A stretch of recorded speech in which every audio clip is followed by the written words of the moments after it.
Welcome. Let me set the stage for what we'll be covering today, a focused walk through the topics ahead, with the goal of leaving you with something useful by the end.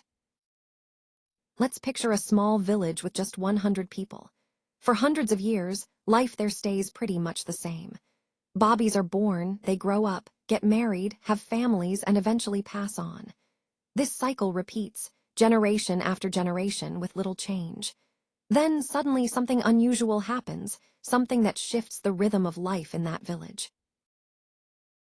Imagine a village where, one year, a child is born who's twice the size of everyone else. A giant. At first, the giant is just a curiosity, something unusual but rare. Then, a few years pass and another giant is born. And then another. Over time, these giants start marrying each other, having children who are giants too. What was once a rare exception begins to shape the whole community.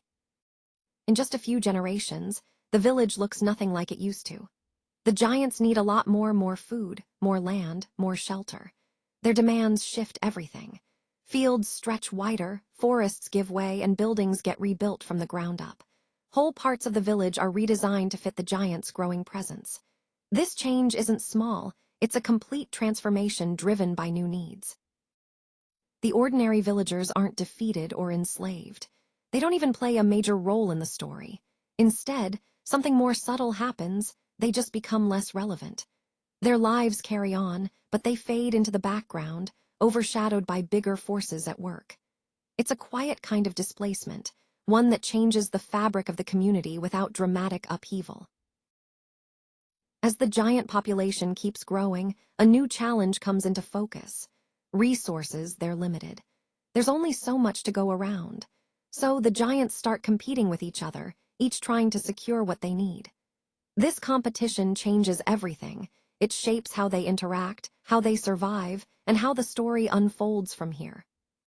At first, the conflict seems small, minor disputes over land, water, energy, and essential materials. But over time, these disagreements grow strategic and intense. The giants start clashing, not out of hatred or malice, but because survival depends on resources. Every living thing, from the smallest organism to the largest, competes for what it needs to live and grow. This struggle is natural.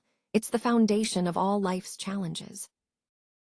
In these conflicts, it's the ordinary villagers who pay the price.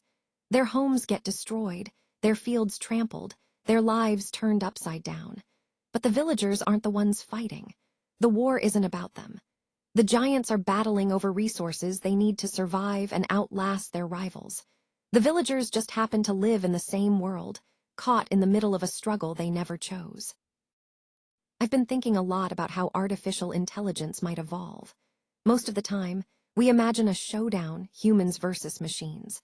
Stories warn us about AI gaining consciousness, then turning against us.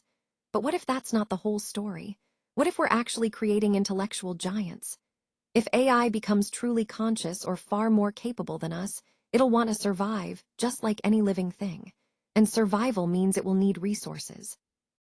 When we think about the future of artificial intelligence, the biggest rival might not be humans at all.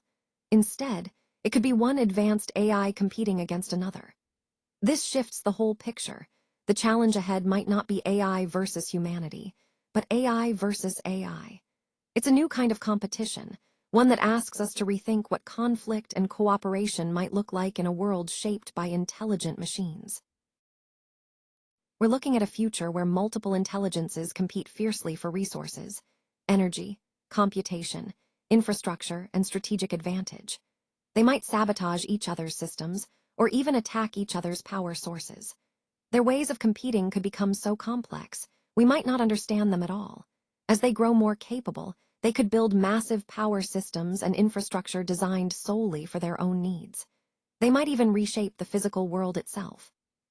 Humans would still be here, but we might no longer be at the center. When we build cities, highways, or industrial sites, the impact reaches far beyond just our own lives.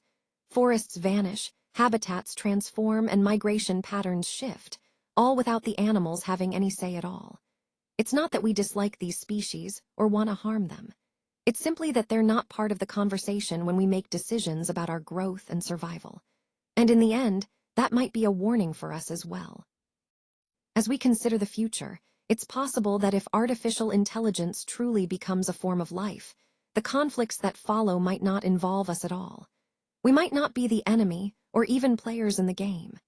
Instead, we could be like deer near a highway or ants beside a growing city, not hated, not targeted, just quietly irrelevant to what's unfolding around us. This video was created with SlideSpeak. Visit SlideSpeak to turn your presentations into engaging AI-narrated videos.